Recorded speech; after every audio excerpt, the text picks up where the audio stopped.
Assalamualaikum warahmatullahi wabarakatuh. Halo Sobat Konservasi, di Bincang Konservasi yang perdana ini kita akan mengangkat satu topik yang sangat menarik, yaitu adalah isu tentang konservasi lingkungan. Nah, di dalam Bincang Konservasi yang kali ini, aku tidak sendiri nih, aku ditemani oleh rekan aku, yaitu Mas Ales. Selamat siang Mas Ales. Selamat siang Mas Radit. Nah, Mas Ales ini adalah salah satu mahasiswa dari Fakultas Kehutanan Universitas Gadjah Mada yang memiliki minat di Departemen Konservasi Sumber Daya Hutan. Nah, Mas Ales ini juga sekarang sedang menjabat sebagai Ketua Himpunan yang biasa disebut Forestation. Nah, ngomong-ngomong soal Forestation ini Mas, kalau nggak salah, aku pernah dengar bahwa Forestation di dalam setiap tahunnya itu mengangkat isu-isu tentang lingkungan yang berbasis tentunya konservasi. Nah, mungkin di periodenya Mas Ales ini sendiri, mungkin dari Mas Ales, Forestation yang tahun ini itu akan mengangkat isu apa, Mas? Oke, terima kasih. Kalau dari Forestation sendiri, itu memang di setiap periodenya juga berganti-ganti isu, dan di periode ini itu mengangkat isu upaya peningkatan kesadaran konservasi lingkungan. Gitu. Jadi mungkin juga selaras sama tema kita di siang hari ini, Mas Adit. Upaya kesadaran konservasi lingkungan, Mas. Tapi kalau berbicara tentang konservasi nih, Mas, apalagi isu yang diangkat di Forestation itu tadi upaya peningkatan kesadaran. Nah, mungkin belum lama ini ada berita bahwa presiden kita itu seakan-akan mendukung deforestasi yang ada di Indonesia. Nah, mungkin dari pandangan Mas Ales sendiri nih selaku mahasiswa yang memiliki minat di konservasi, ini kan tentunya deforestasi ini bertentangan ya dengan sistemnya konservasi. Nah, itu mungkin dari Mas Ales pandangannya seperti apa? Oke, kalau dari saya sendiri melihat hal ini, perlu dilihat juga bahwa alasan daripada presiden kita itu mencanangkan kebijakan itu kenapa. Tapi kalau dari konservasi sendiri itu ada beberapa paham menurut saya. Jadi ada setidaknya yang saya tahu ada paham utilitarianisme dan juga paham konservasionis. Kalau paham konservasionis itu bagaimana kita bisa menjaga lingkungan dan juga sumber daya ini, baik yang dinilai atau bernilai maupun yang tidak. Tapi kalau utilitarian itu di situ kita menjaga sesuatu yang mungkin bisa mendapatkan nilai untuk kesejahteraan manusia gitu. Nah, dilihat juga dari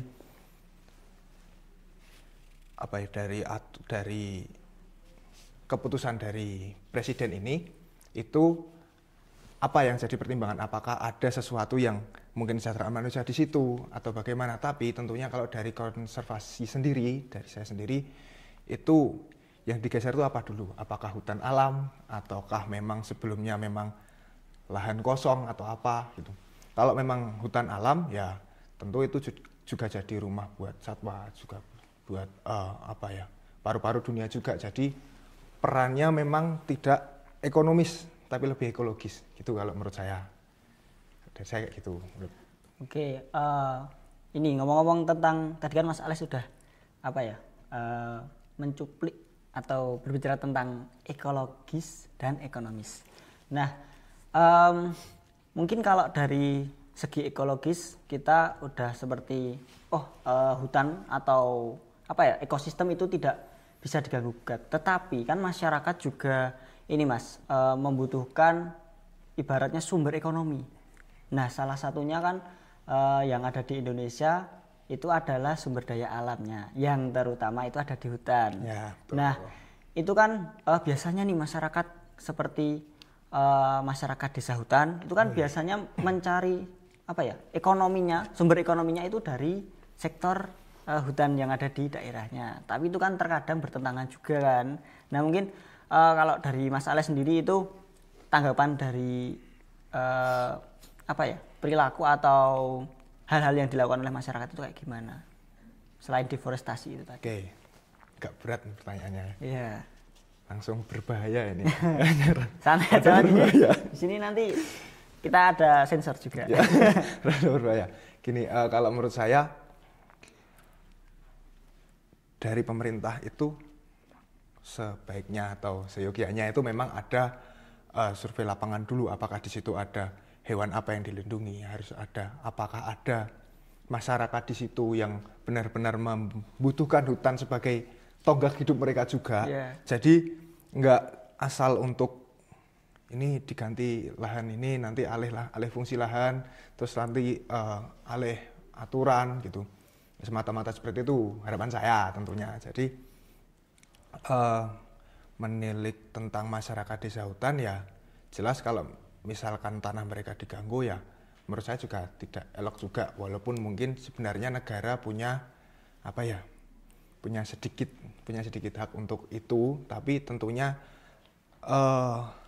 negara itu lebih berkewajiban untuk memberikan kesejahteraan masyarakatnya juga, termasuk masyarakat desa hutan tadi, kalau menurut saya gitu. Jadi tentang prioritas, tentang mana yang harus didahulukan, mana yang harus dipertimbangkan, dan solusinya bagaimana, gitu, kalau menurut saya. Oke, tapi ini Mas, kerusakan yang ada di hutan Indonesia itu kan sebenarnya juga tidak terlepas dari adanya mungkin kebijakan yang kurang mendukung juga. Nah, dari kebijakan juga mungkin ada yang kurang mendukung, terus mungkin juga dari segi pemanfaatan oleh beberapa masyarakat yang mungkin itu salah dan lain sebagainya. Nah, kalau sebenarnya nih Mas, tentang kerusakan-kerusakan itu sebenarnya yang bertanggung jawab atas kerusakan yang ada di hutan Indonesia itu siapa? Apakah masyarakat atau pemerintah atau bahkan semua yang ada di masyarakat Indonesia ini? Oke, siapa yang bertanggung jawab? Kalau menurut saya tentunya semua harus bertanggung jawab dan semua berperan. Cuman perannya itu kalau menurut saya masing-masing. Dalam artian gini, masyarakat itu tidak punya cukup power bila mana nanti bisa ada perusahaan masuk mau manfaatkan hutan misalkan. Itu. Nah, siapa yang masuk di situ? Ya nanti masuk pemerintah, bikin regulasi dan lain sebagainya, bikin batas-batas tertentu. Cuman dengan pemerintah yang bikin aturan seperti itu tapi tidak didukung oleh masyarakat, misalnya masyarakatnya juga mudah dikompor-komporin misalnya. Nah itu kan juga juga merugikan juga.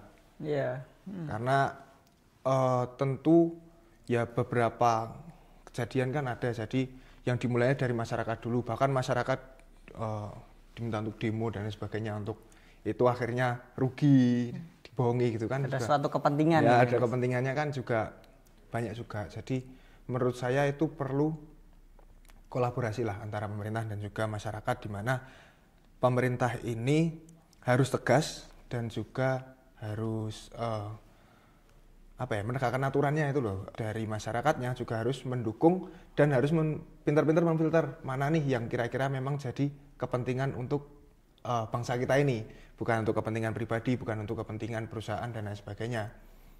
Ini saya disclaimer dulu, saya nggak sensitif sama perusahaan, karena menurut saya perusahaan atau NGO yang memang benar-benar ada di dunia, setidaknya di konservasi itu juga bagus banget untuk ada penelitian, ada nanti ada sensus, ada survei dan sebagainya, itu bagus. Jadi oknum lah, saya ngomongnya oknum aja, oknum. Gitu. Ini tadi kan Mas Ales berarti yang bertanggung jawab adalah semua masyarakat yang ada di Indonesia. Nah berarti kan salah satu masyarakat, atau bukan salah satu sih, adalah masyarakat yang mungkin memiliki komunitas yang juga bergerak di lingkungan sebagai pencinta lingkungan, atau mungkin bergeraknya di satwa liar, tentang konservasi itu.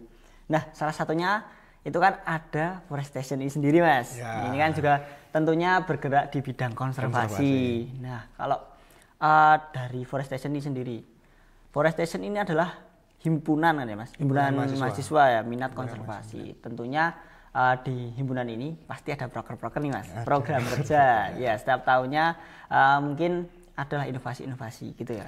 Nah, mungkin kalau dari Forestation sendiri, Mas Ales selaku ketua himpunannya nih, ini ada nggak Mas proker dari Forestation itu yang mendukung penuh tentang apa ya, gerakan konservasi yang ada di Indonesia ini?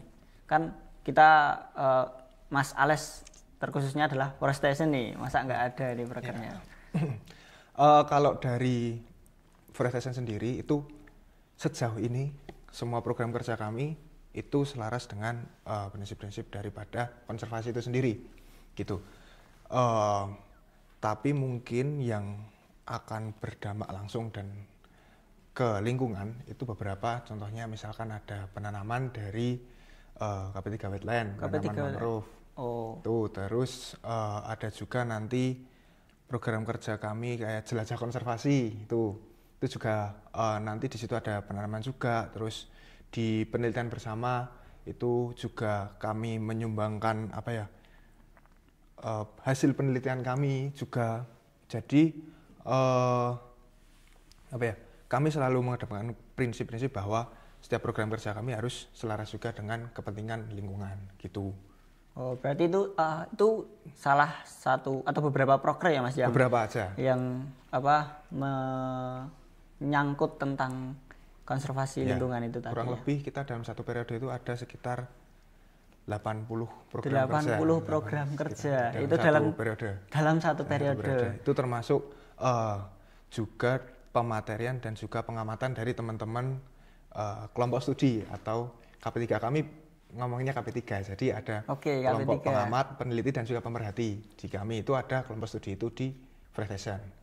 Itu ada 5, ada KP3 burung, wetland atau lahan basah, nanti ke mangrove dan juga yang penanaman itu tadi. Yang penanaman itu tadi, dan wetland, terus ada ekowisata, terus ada herpetofauna, nanti yang misalnya suka lihat ular reptil itu herpetofauna. Terus dan juga yang terakhir itu ada KP3 primata. Primata. Ada primata. Ini Mas lihat kayak monyet ekor panjang, owa gitu ya? Ya, banyaknya lihat monyet, owa gitu ya. Primata itu jadi cukup banyak. Kemarin di waktu ada expo, kami kan ada program expo, itu cukup banyak teman-teman yang mendaftar. Kemarin kalau nggak salah sempat ada di UGM Fest juga, jadi benar-benar gencar. Gitu, Mas, ya? Benar-benar gencar. Terus banyak teman-teman dari fakultas yang nggak dari kehutanan sendiri itu pun ikut meramaikan mendaftar di kelompok studi kami gitu. Jadi ini juga salah satu bentuk kami kepada lingkungan, bahwasannya tidak harus dengan menanam, tidak harus dengan seperti itu, dan yang mungkin teman-teman bayangkan, bahkan dengan mengamati satwa, mensensus, meneliti satwa, itu pun juga termasuk dari upaya pelestarian lingkungan juga gitu, karena ini untuk kepentingan lingkungan. Tuh. Ya. Ini Mas, katanya tadi kan KP3 ini atau apa ya, pendaftarnya agak banyak. Kalau boleh nih spill kemarin yang daftar itu berapa banyak Mas? Kalau yang mendaftar itu kurang lebih 200 orang. Kurang lebih 200 orang itu dari seluruh UGM. Seluruh UGM. Karena kemarin aku juga sempat ada seliuran di IG itu, ada pendaftaran apa ini, kelompok studi dari apa? Ternyata dari Departemen Konservasi Sumber Daya Hutan di Fakultas Kehutanan. Menarik ini ternyata. Lumayan, ini peningkatan juga dari beberapa tahun sebelumnya, baru ini. Kemarin sebenarnya agak kaget juga, 200. Lebih hampir satu angkatan kan 200. Jadi ya juga sih. Ya itu lumayan ramai, jadi ikut senang lah dari teman-teman Forestation ini. Juga effortnya juga lebih buat periode ini. Jadi memang menurut saya worth lah, kira-kira kalau misalnya teman-teman tahu tentang KP3 dari Forestation ini, kalau mau ikut juga mungkin dibuka lagi pendaftaran gitu. Jadi stay tune, jangan lupa ikut. Oke. Itu tadi sobat konservasi bisa dicatat ya. Ya, siapa bisa. tahu besok berminat. Siapa tahu teman-teman minat salah satu dari KP3 itu bisa ikut atau hubungi aja dari Forestation gitu. Oke. Wah, itu berarti ini ya terkait dari proker-proker ya tadi. Ya, program ternyata proker dari Forestation ini juga tidak lepas kaitannya ya dari pelestarian lingkungan juga, pelestarian dari satwanya juga yang ada. Bahkan tadi ada ekowisata juga ya Mas? Ada ekowisata juga. Ekowisata juga. Gimana cara memanfaatkan alam tapi dengan tidak merusak alam juga, itu ekowisata. Menurut saya kayak gitu. Keren itu, keren. Oke Mas, ini kalau kita kan tadi juga ngomong tentang deforestasi. Nah itu kan salah satu akibat dari hilangnya hutan atau hilangnya fungsi dari hutan itu sendiri. Itu kan akibatnya diakibatkan oleh adanya deforestasi. Yeah. Nah sebenarnya kalau dari yang aku tahu nih Mas, ini kan hilangnya hutan atau fungsi hutan itu salah satunya berdampak pada iklim.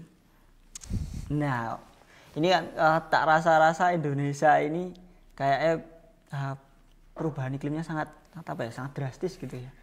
Nah dari Mas Alex sendiri nih sebagai konservasionis nih, nah itu sebenarnya ada nggak hal kecil atau upaya kecil apa yang itu bisa dilakukan untuk mengantisipasi atau menanggulangi dari perubahan iklim itu sendiri? Karena itu kan juga problem yang cukup besar ya. Nah itu mungkin kalau dari Mas Alex itu gimana itu? Oke, hal-hal kecil kan berarti mungkin hal-hal yang sehari-hari gitu kan. Sehari-hari itu gimana sih gitu. Kalau menurut saya banyak banget hal-hal yang bisa turut melestarikan lingkungan. Cuman beberapa yang mungkin bisa saya ambil contoh, terutama dari energi hemat listrik, hemat air, itu terus mungkin yang baru ngetren akhir-akhir ini itu teman-teman di luar sana itu banyak yang suka nyepeda. Oh, bersepeda. Banyak suka olahraga. Banyak suka lari, terus banyak yang suka jalan kaki. Nah, itu menurut saya juga upaya untuk demi kelestarian lingkungan. Jadi walaupun itu hobi, itu juga buat kesehatan diri sendiri. Cuman kalau menurut saya itu juga langkah besar daripada kita kemana-mana naik motor, naik mobil yang pribadi. Itu kan betul.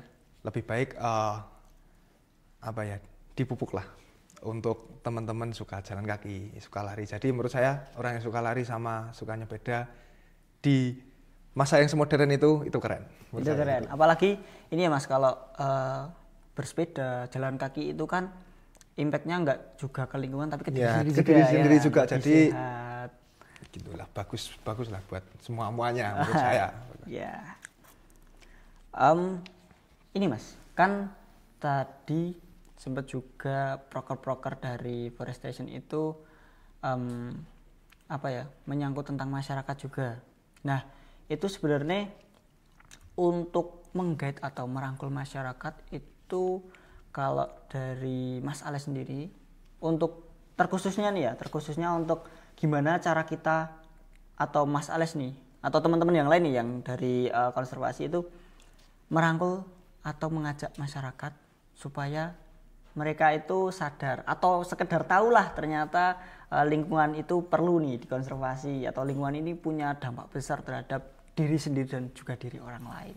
Oke, menurut saya itu tentu udah karena itu isu kami juga, jadi itu udah digodok lah sama teman-teman di kepengurusan itu gimana sih caranya kita tuh biar konservasi ini nggak cuma di mahasiswa aja, nggak cuma buat kita aja yang mungkin bergelut di bidang biologi atau bergelut di bidang kehutanan aja, cuman ini tuh harus kita lakukan bersama-sama dengan masyarakat yang lebih luas skalanya gitu. Dengan misalnya simpel kayak yang mendaftar KP3 tadi banyak gitu. dengan teman-teman yang daftar KP3 banyak, berarti akan ada paham konservasi di mana menjaga hutan dan menjaga lingkungan itu juga dibawa ke keluarga atau ke rumah atau ke lingkungan mereka juga. Yang pertama, jadi bisa ditularkan dari situ juga. Gimana sih kalau di KP3 itu apa sih yang dipelajarin, kayak gimana sih di konservasi itu bisa ditularkan lewat situ, satu yang pertama. Yang kedua, itu bisa juga dari media sosial. Media sosial, oke.